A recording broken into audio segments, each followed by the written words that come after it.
Bonjour mesdames et messieurs, je suis tout à fait ravi de vous retrouver dans cette nouvelle édition dans votre émission semi-hebdomadaire autour du monde édition, plutôt l'Égypte à la une.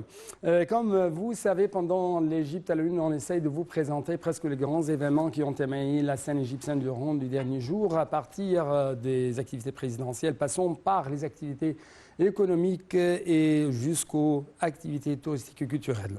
Donc cette fois-ci, comme vous savez, le président égyptien Fattah Sisi a déployé beaucoup d'efforts très intenses sur le niveau arabe, que ce soit à travers les visites qui ont été reçues de la part des régions arabes durant les derniers jours, ou même à partir de sa tournée actuelle dans certains pays du Golfe.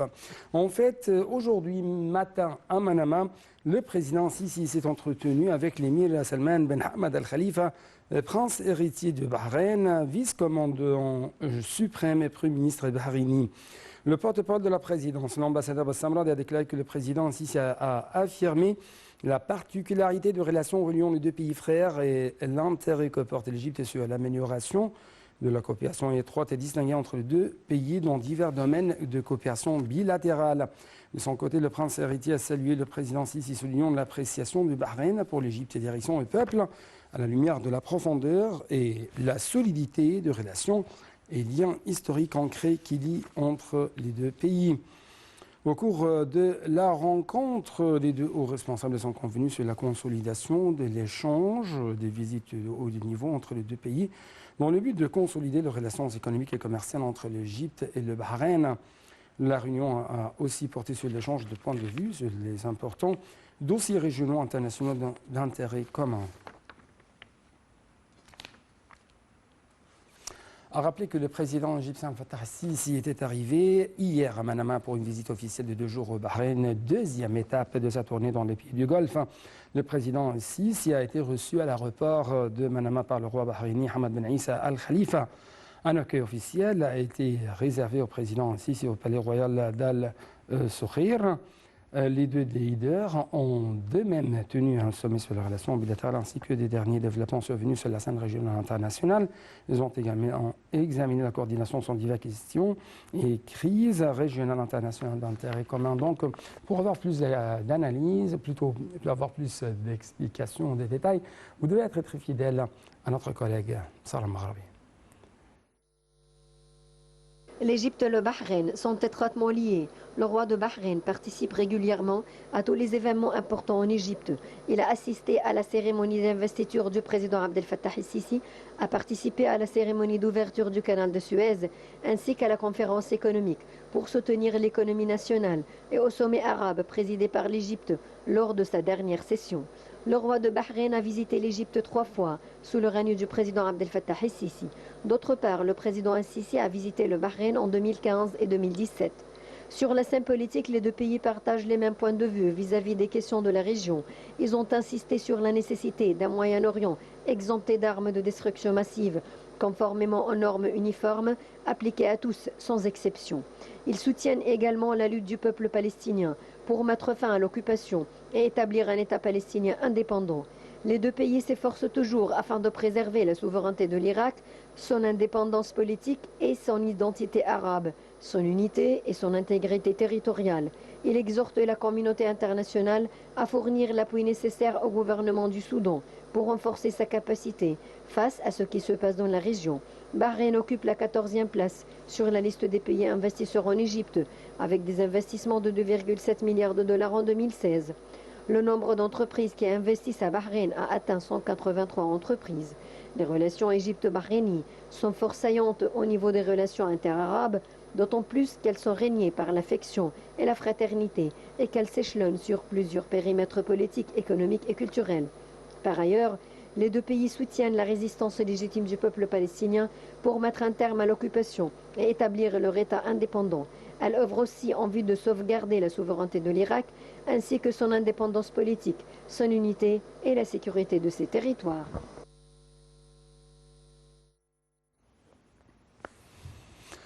Toujours dans le cadre de cette tournée dans le pays du Golfe effectuée par le président Abdel Fattah al-Sisi.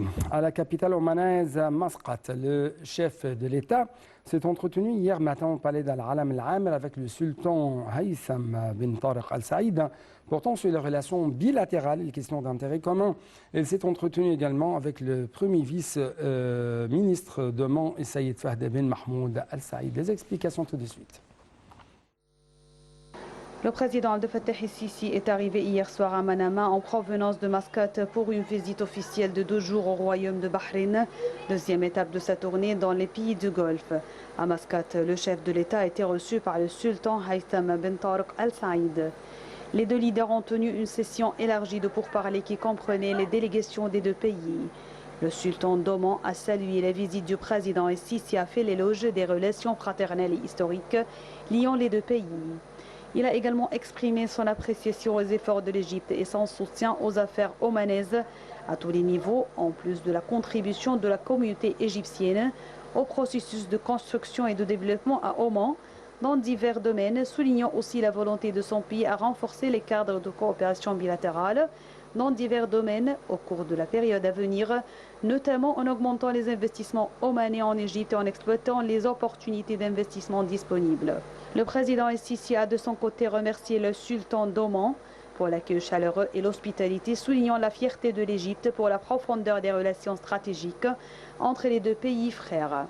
Le président el-Sisi a également apprécié le niveau de coordination entre les deux pays sur les questions d'intérêt commun, en plus du consensus Égypte-omanais sur toutes les questions régionales et internationales. En outre, le président el-Sisi s'est réuni avec le vice-premier ministre d'Oman, Al-Sayyid Fahd bin Mahmoud al-Saïd. Le président el-Sisi a souligné l'aspiration de l'Égypte à développer une coopération avec le sultanat d'Oman fraternel dans un cadre durable d'intégration économique et de coopération stratégique, notamment à la lumière des grands défis et des crises sécuritaires, économiques et sociales qui sévissent dans la région. Pour sa part, le vice-premier ministre omanais a souligné la profondeur des liens qui unissent les deux pays et le souci de son pays de renforcer la coopération avec l'Égypte au niveau d'un partenariat stratégique au profit des deux peuples frères. La réunion a également abordé les moyens de faire progresser les relations bilatérales solides entre les deux pays dans divers domaines, notamment à la lumière des résultats émanant du Conseil commercial conjoint et du comité mixte Égypte-Omanais qui s'est tenu à Masqat en janvier 2022.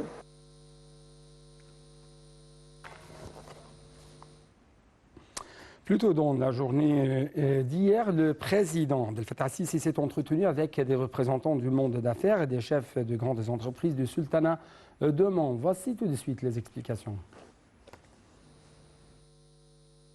Le président Abdel Fattah el-Sisi s'est entretenu hier à la capitale omanaise Masqat avec des représentants du monde des affaires et des chefs de grandes entreprises du sultanat d'Oman, avec la participation d'un certain nombre de hauts responsables omanais et de représentants de diverses agences gouvernementales concernées. Le porte-parole de la présidence de la République, l'ambassadeur Bassem Razi, a déclaré que la réunion a commencé par la présentation d'un film documentaire sur la marche du développement et des réalisations économiques en Égypte ces dernières années.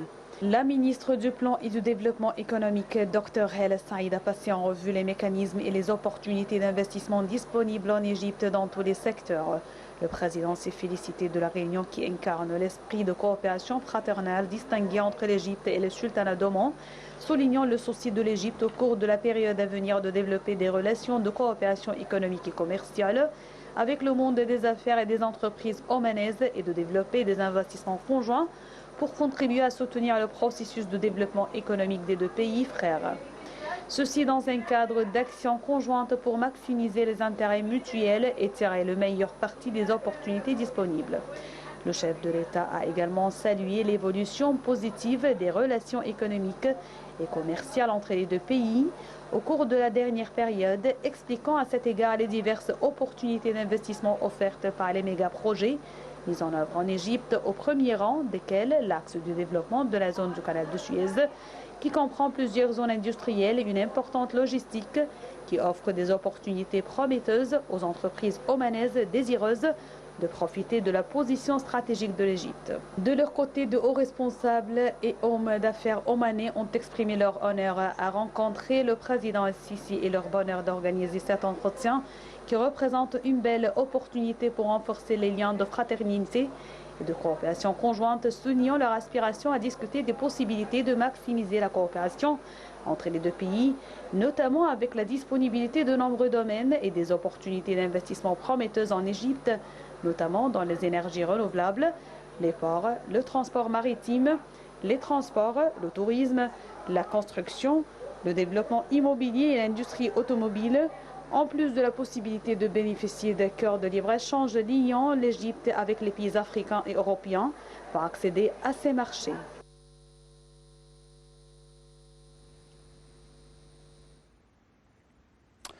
Sur un autre plan, le président Abdel Fattah el-Sisi a eu un appel téléphonique avec le roi de Jordanie, Abdallah II. Au cours de l'entretien téléphonique, le président Sisi a exprimé ses sincères condoléances pour les victimes de tragiques accidents survenus dans le port d'Al-Aqaba, souhaitant aux blessés un prompt rétablissement. De sa part, le roi de Jordanie a exprimé ses remerciements, sa gratitude pour les sentiments fraternels sincères du président, soulignant les relations historiques fortes entre les deux pays et peuples frères.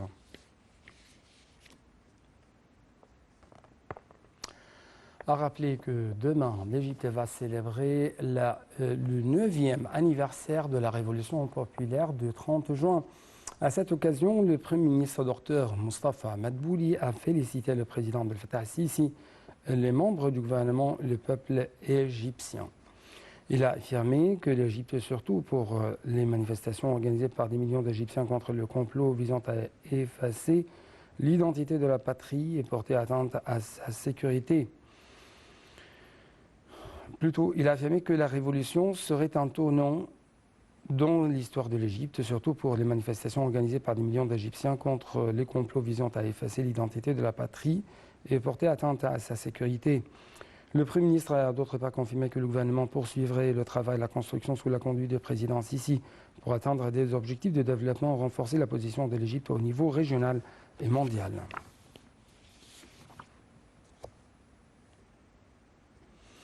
Toujours dans le cadre de l'anniversaire de la révolution du 30 juin, message de vœux du président du Parlement, président Sisi. Avec donc plus d'explications, le président de la Chambre des représentants, Hanaf El-Gabali, a adressé un message de vœux au président Abdel Fattah el-Sisi à l'occasion de l'approche du 9e anniversaire de la révolution du 30 juin.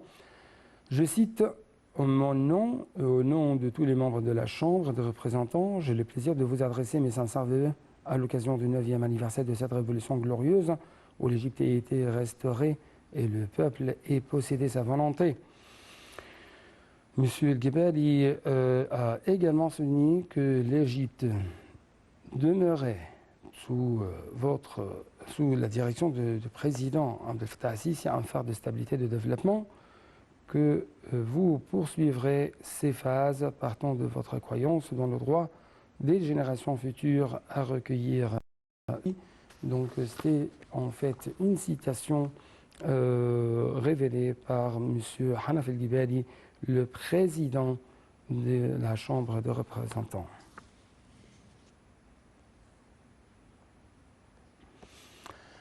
De sa part, le ministre des Finances, Mohamed Moayed, a dit que le président Abdel Fattah el-Sisi avait pu construire, mais aussi reconstruire dans tous les domaines pour un avenir meilleur pour les Égyptiens, d'une manière qui s'est traduite par le renforcement des dépenses consacrées à l'amélioration du niveau de vie et la promotion même des services offerts. Ce sont des déclarations faites toujours dans le cadre de ces festivités qui vont être lieu à partir de demain pour commémorer la révolution populaire de 30 juin, une révolution qui a été lancée par le peuple égyptien, soutenue par son propre armée nationale.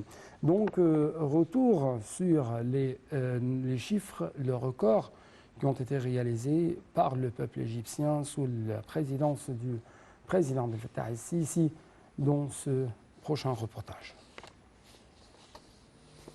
À l'occasion de l'anniversaire de la révolution du 30 juin, le ministre des Finances, Mohamed Moayed, a dit que le président Abdel Fattah el-Sisi a pu construire et reconstruire dans tous les domaines pour un avenir meilleur pour les Égyptiens, de manière qui s'est traduite par le renforcement des dépenses consacrées à l'amélioration du niveau de vie et la promotion des services offerts.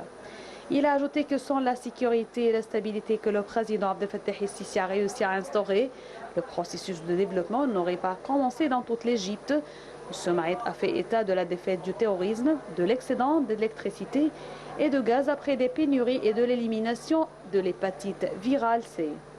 Nous avons réalisé une performance économique plus forte qu'auparavant et nous avons enregistré un taux de croissance de 5,6% en 2018-2019, le plus élevé depuis la crise financière mondiale contre 4,4% en 2013-2014, a précisé le ministre des Finances.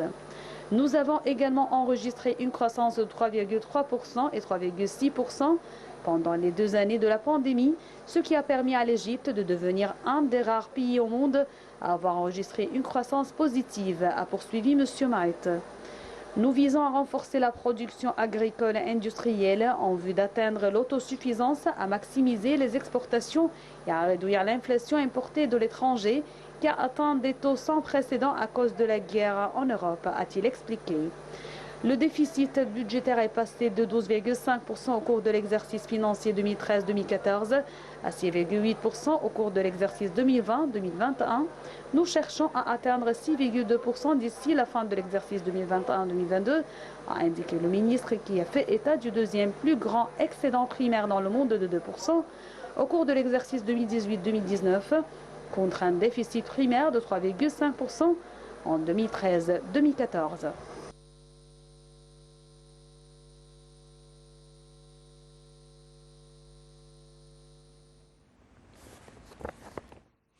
Donc, d'autre part, on trouve que le Premier ministre, Dr Moustapha Madbouli, a présidé lundi la première réunion du Conseil suprême de port après sa refonte. M. Madbouli a mis l'accent sur le rôle du Conseil dans le développement des ports maritimes égyptiens, affirmé l'importance de poursuivre le développement tout au long des côtes égyptiennes selon les normes les plus élevées pour maximiser les composants disponibles, surtout la position géographique distinguée et l'axe du canal de Suez, ce qui contribue à maximiser les échanges commerciaux avec les divers pays du monde. C'est ce qu'a dit le porte-parole du Conseil des ministres, Nader Saad. La réunion a porté sur l'étude élaborée pour soutenir le secteur maritime et étant l'organisateur clé des activités maritimes en Égypte.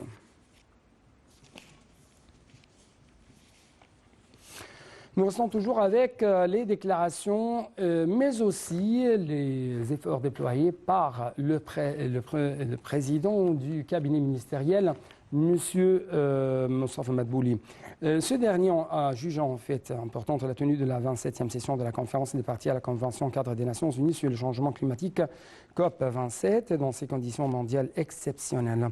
Lors d'une réunion tenue avec nombre de présidents, de responsables des banques et des entreprises nationales pour participer à la COP27, M. Madbouli a indiqué que cette conférence aura une grande importance, notamment après la tenue du sommet de Glasgow sur le climat, durant lesquels des engagements ont été publiés afin de réduire les effets négatifs des émissions de carbone. Il a souligné que la COP27 prévue à Sharm el-Sheikh examinera la mise en œuvre des projets proposés du sommet de Glasgow et serait une opportunité pour passer en revue les projets réussis mis en place par l'État égyptien, le secteur privé dans le domaine du changement climatique pour renforcer la coopération commune avec les différents pays. Le ministre des Finances a de même, plutôt le ministre des Finances, le ministre adjoint des Affaires étrangères pour les affaires économiques, Achraf Ibrahim, et des responsables du ministère des Finances ont assisté à cette réunion.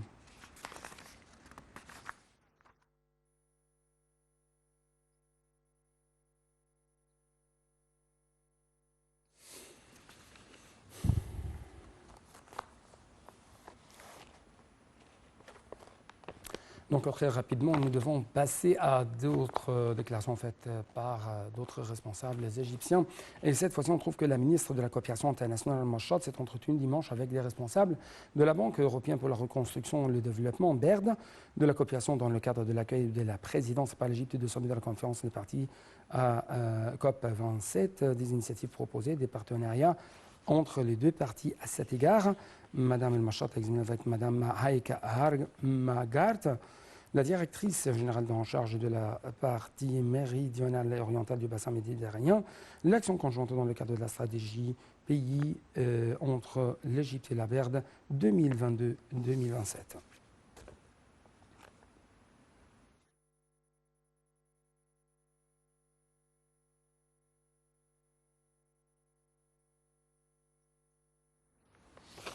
Donc malheureusement, je n'ai plus de temps pour vous proposer d'autres nouvelles. C'est pourquoi permettez-moi de vous remercier infiniment pour votre attention. Toujours bonne suite de l'emploi national et international.